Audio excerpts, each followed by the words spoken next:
Hello दोस्तों, this is Prem Sudani coming up with next round of our new simplified session.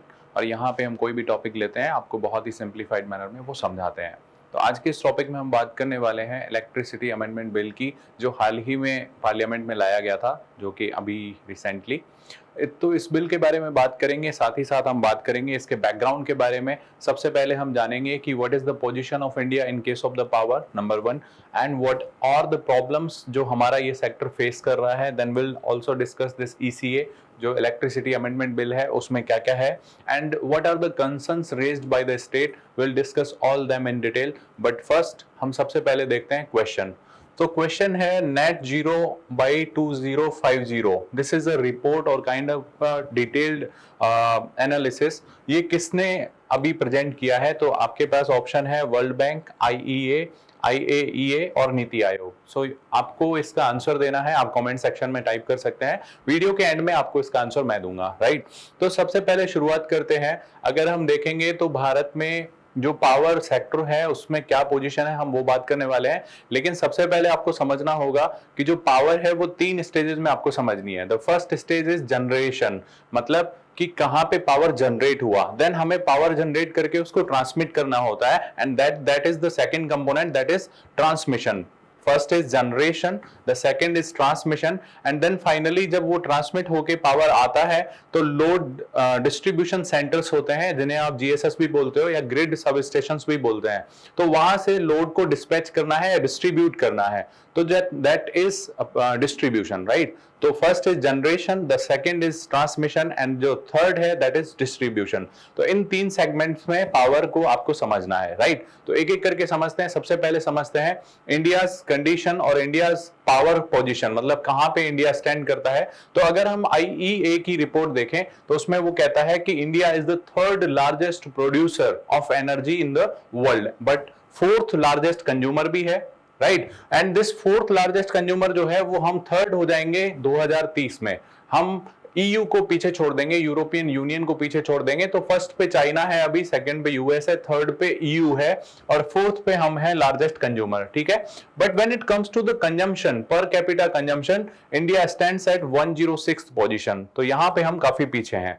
अब हम बात करते हैं, ये तो था हमारा पावर सेक्टर, और इसमें भी अगर थोड़ा सा मैं बात करूं तो अभी इंडिया का जो पावर जनरेशन होता है वो फॉसिल फ्यूल से ज्यादा होता है। अराउंड 70% आप कह सकते हैं लगभग फॉसिल फ्यूल से ही हो रहा है। 32% के आसपास आपका रिन्यूएबल एनर्जी रिसोर्सेज से होता है, राइट। सो अब हम बात करते हैं पावर सेक्टर में इंडिया के पास क्या क्या प्रॉब्लम है। द बिगेस्ट प्रॉब्लम इज कि हमारे जो डिस्कॉम्स हैं they are running into the losses, मतलब वो कंटिन्यूअसली घाटे में चल रहे हैं। उसके पीछे रीजन है, उसके पीछे रीजन ये है कि जो कॉस्ट रिकवरी है, पर यूनिट जो कॉस्ट लगती है उसकी हम रिकवरी प्रॉपरली नहीं कर पाते because of some reasons, and the most important reason is political one. तो पॉलिटिकल रीजन में क्या होता है कि हम इलेक्ट्रिसिटी को सब्सिडाइज कर देते हैं, और जब सब्सिडाइज करते हैं तो फिर हमारे जो पर यूनिट जो एनर्जी प्रोडक्शन है उसकी कॉस्ट नहीं निकल पाती। तो इसके चलते जो डिस्कॉम्स हैं वो भारी लॉसेस में चलते हैं, राइट। दूसरा जो है दैट इज हमारे यहाँ पे पावर थेफ्ट एंड जो लीकेजेस हैं बहुत ज्यादा है। तो पावर आपने देखा होगा कि मोस्टली जो गांव है या फिर कहीं भी आप देखोगे जाके, तो वहां पे जो मीटर से जुड़े हुए लोग हैं, या फिर यूं कहें स्मार्ट मीटर्स जो हैं सबके घरों में नहीं लगे हुए हैं, एंड बहुत सारे लोग वहां पे चोरी भी करते हैं, और बहुत सारी पुअर प्रैक्टिसेस के कारण लीकेजेस भी बहुत ज्यादा होते हैं। तो that is the second most important problem which we are facing in our power sector, right. The third is transmission and distribution losses. तो द सेकंड स्टेज जो मैंने आपको बताया, द फर्स्ट स्टेज वो generation, then it was the transmission. तो transmission में काफी सारा इलेक्ट्रिसिटी का लॉस होता है, although we are reducing that losses, हम बहुत कोशिश कर रहे हैं, बट स्टिल वो लॉसेस काफी है। तो ये भी एक प्रॉब्लम है। The next is the subsidies. तो मैंने आपको बताया कि बहुत सारे स्टेट, खास करके आप अगर पंजाब देखेंगे तो वहां पे किसानों को जो बिजली है वो बहुत ही सब्सिडाइज रेट पे मिलती है। इसीलिए वो क्या होता है, उसकी जो कॉस्ट होती है वो सरकार को पे करनी पड़ती है, और जो फिलहाल डिस्कॉम बियर करते हैं। तो डिस्कॉम्स इसलिए बहुत ज्यादा घाटे में चलते हैं। तो these are the 4 main problems जो हमारे डिस्कॉम्स या फिर यूं कह लें पावर सेक्टर हमारे यहाँ पे फेस कर रहा है, राइट। अब आगे बढ़ते हैं।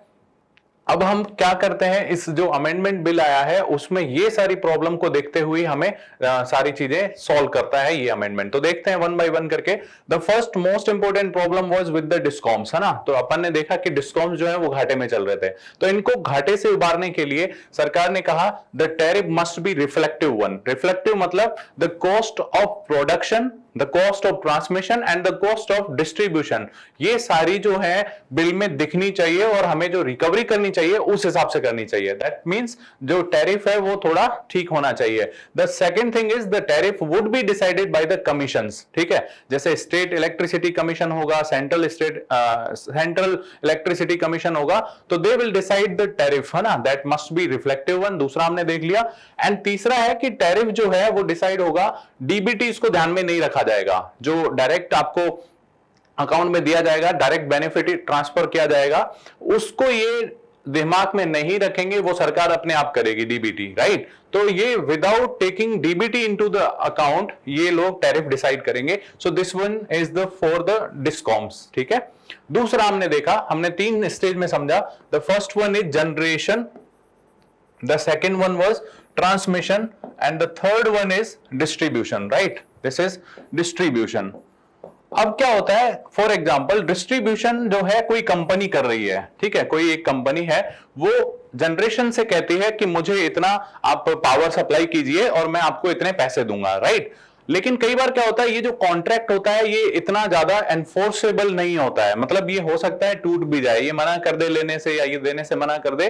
तो दिस टाइप ऑफ एनफोर्समेंट जो होता है वो नहीं था पहले। तो इस एनफोर्समेंट के लिए यहां पे अपन ने क्या किया है, इलेक्ट्रिसिटी कॉन्ट्रैक्ट एनफोर्समेंट अथॉरिटी बनाई है, जो क्या करेगी, the contracts between generation and distribution companies और ट्रांसमिशन जनरेशन कंपनी और ट्रांसमिशन एंड डिस्ट्रीब्यूशन कंपनीज जो है वो फुलफिल हो, इसके लिए ये वाली अथॉरिटी हमने बनाई है, right. So this is the second most important thing about this amendment.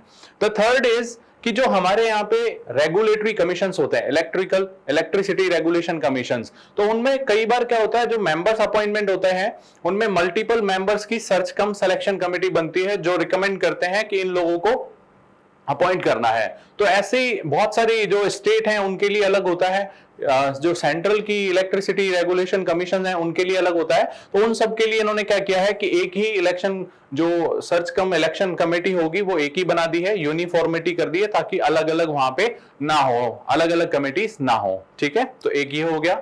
इसके साथ इस वाले अमेंडमेंट में खास करके जो डिस्कॉम्स हैं उनको प्राइवेट जो मेंबर हैं उनकी एंट्री को इंश्योर किया गया है, यानी अब कोई भी प्राइवेट एंटिटी जो है वो डिस्कॉम का काम कर सकती है, यानी डिस्ट्रीब्यूशन का काम कर सकती है।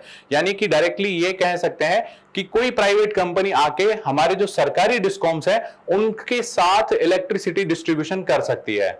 And the second important point is कि हमारे जो कंज्यूमर्स हैं उनके पास ऑप्शन होगा कि किस कंपनी से इलेक्ट्रिसिटी लेनी है। तो ये एक तरह से कैसा हो गया, जैसे आपके पास नेटवर्क कनेक्शन होता है, जैसे एयरटेल है, जियो है, वोडाफोन है, तो आप डिसाइड करते हैं कि आपको क्या चाहिए। सेम वे में इलेक्ट्रिसिटी को भी यहाँ पे ऐसा करने की कोशिश की गई है।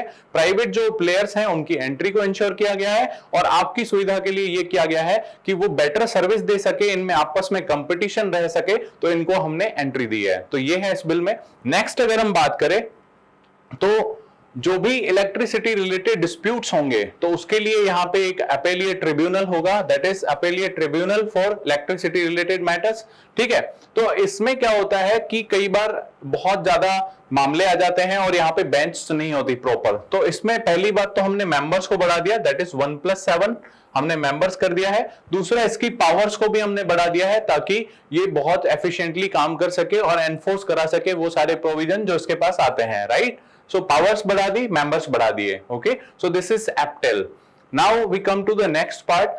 अब इंडिया का जो ड्रीम है वो है रिन्यूएबल एनर्जी की तरफ बढ़ना, और इसके लिए हमारे पास बहुत सारे कमिटमेंट भी हैं। हमारा पहला कमिटमेंट अगर हम याद करें तो पेरिस क्लाइमेट डील में जो 2015 में हुई थी उसमें इंडिया ने कहा कि we will produce 40% of our energy with the help of renewable resources by the year 2030, मतलब 2030 तक हमारी जो 40% एनर्जी होगी that will come up from this energy, this renewable energy resources. ठीक है, तो वो कमिटमेंट भी हमें ध्यान में रखना है। इसके साथ ही साथ इंडिया के खुद के बहुत ही एम्बिशियस टारगेट्स हैं, जैसे कि 2022 तक हमारे पास 175 गीगावाट का प्रोडक्शन होगा with the help of renewable energy resources. तो उन सबको फुलफिल करने के लिए ये जो अमेंडमेंट एक्ट है वो कहता है कि नेशनल रिन्यूएबल एनर्जी पॉलिसी लाएंगे हम लोग, ताकि ये हम एक पूरा मैप हो हमारे पास कि कैसे हम रिन्यूएबल एनर्जी रिसोर्सेज की तरफ जाएंगे।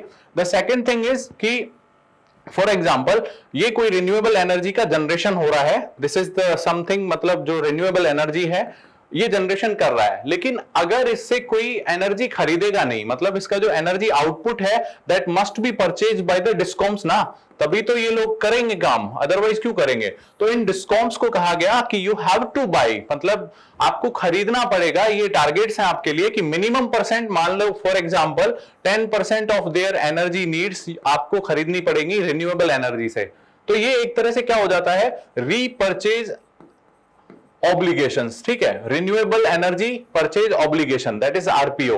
तो ये आरपीओ टारगेट्स दिए गए हैं उन सारे डिस्कॉम्स को कि आपको इतना परसेंट तो मिनिमम रिन्यूएबल एनर्जी खरीदनी ही पड़ेगी, ताकि रिन्यूएबल एनर्जी के जो रिसोर्सेज हैं उनको इंसेंटिव जा सके, राइट। और अगर ऐसा नहीं करते हैं वो, तो उसके लिए पेनल्टी के प्रोविजंस भी यहां पे लाए गए हैं। तो रिन्यूएबल एनर्जी की जो नीड्स हैं उसको भी इस अमेंडमेंट में ध्यान में रखा गया है। नेक्स्ट अगर हम बात करें प्रोविजंस की, तो यहां पे आप देखेंगे कि एक अच्छा प्रोविजन यह है कि बॉर्डर, जो क्रॉस बॉर्डर ट्रेड है, फॉर एग्जांपल हरियाणा से दिल्ली और दिल्ली से हरियाणा को एनर्जी ट्रांसफर की जा सके, इसके लिए क्रॉस बॉर्डर ट्रेड अरेंजमेंट भी यहां पे लाया गया है अमेंडमेंट में। साथ ही साथ सब लाइसेंसिंग, जैसे कि कोई डिस्कॉम है, for example this is the area covered by a particular discom, this is the discom. ठीक है, तो इस डिस्कॉम के पास ये होगा, ये फैसिलिटी होगी कि ये अपना लाइसेंस किसी और को दे सकता है। कोई एक्स कंपनी है, for example this is the X company, so this discom can give its licence to this X, मतलब सब licensing is possible in that particular area, small area, right. But अभी भी ये इस डिस्कॉम के under में ही रहेगा पूरा एरिया, बट ये सब लाइसेंसिंग कर सकता है, ये भी यहाँ पे प्रोविजन लाया गया है, right. So these are the provisions of this electricity amendment bill. अब इसमें थोड़ा सा जो है काफी जो स्टेट्स हैं वो थोड़े से कंसर्न्स दिखा रहे हैं। The most important concern here is the cherry picking issue.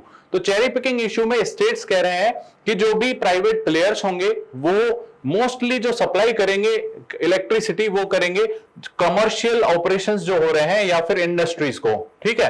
Because यहां से पर यूनिट एनर्जी जो है वो ज्यादा होता है, कॉस्ट जो निकालते हैं हम वो ज्यादा होता है। एंड जो जैसे फार्मर्स हैं या फिर जो हाउस होल्ड हैं उन पे जो इलेक्ट्रिसिटी का हम यूनिट पर यूनिट एक्सट्रैक्ट करते हैं वो बहुत स्मॉल अमाउंट होता है, जिसको सरकार क्रॉस सब्सिडाइज करती है, राइट। तो ये वाले जो प्राइवेट प्लेयर्स हैं, ऐसा कहा जा रहा है कि ये इन्हीं लोगों को ज्यादातर सप्लाई करेंगे, और जो फार्मर्स और जो हाउस होल्ड्स हैं वो अगेन सरकारी डिस्कॉम पे ही डिपेंडेंट रहेंगे। एंड इससे उनका बर्डन और बढ़ता जाएगा, क्योंकि वहां से जो रेवेन्यू जनरेट होता है वो बहुत कम होता है और सरकार उनको यहां से क्रॉस सब्सिडीज देती है, राइट। तो ये वाला एक इशू है जो स्टेट गवर्नमेंट्स कह रही है। साथ ही साथ में एक और था, मैंने आपको बताया था कि रीपर्चेज का ऑब्लिगेशन होगा इन case of renewable energy resources. तो वो ऑब्लिगेशंस अगर पूरे नहीं किए तो पेनल्टी के प्रोविजंस हैं। तो स्टेट्स जो हैं वो कह रहे हैं कि ये जो ऑब्लिगेशंस हैं हो सकता है हम फुलफिल न कर पाए, तो पेनल्टी के प्रोविजंस जो है वो ऐसे नहीं होने चाहिए। So this was all about the electricity amendment bill. I hope आपको ये सारा समझ में आया होगा। अब हम चलते हैं हमारे क्वेश्चन की तरफ। जो मैंने क्वेश्चन आपसे पूछा था, that question was net zero by 2050। ये रिपोर्ट किसकी है? The right answer is IEA, that is International Energy Agency। and इसकी एक बहुत इंपॉर्टेंट रिपोर्ट है, आपको याद रखनी है, that is Energy Outlook, Global Energy Outlook, right? Energy Outlook, this is the report of this particular organization। and one more point आप यहां पे याद रख सकते हैं, that is India's Energy Outlook, India's Energy Outlook 2021। ये रिपोर्ट भी इसी ने निकाली है and this is the first time कि इंडिया की एनर्जी आउटलुक रिपोर्ट निकाली गई है आईईए के द्वारा, right. So these two are the very important reports and the one is this one, net zero by 2050। ध्यान रहे आईईए जो है उसमें इंडिया मेंबर नहीं है बट एसोसिएट मेंबर है। ओके, तो ये था आज के वीडियो में, इतना ही। अगर आपको ये वीडियो समझ में आया है तो हम इन सभी प्लेटफॉर्म पे आपके लिए मौजूद हैं, आप हमसे वहां पे कनेक्ट हो सकते हैं। इस वीडियो को लाइक एंड शेयर जरूर करें, कमेंट करके बताएं कि आपको कैसा लगा। Thank you very much for watching this video.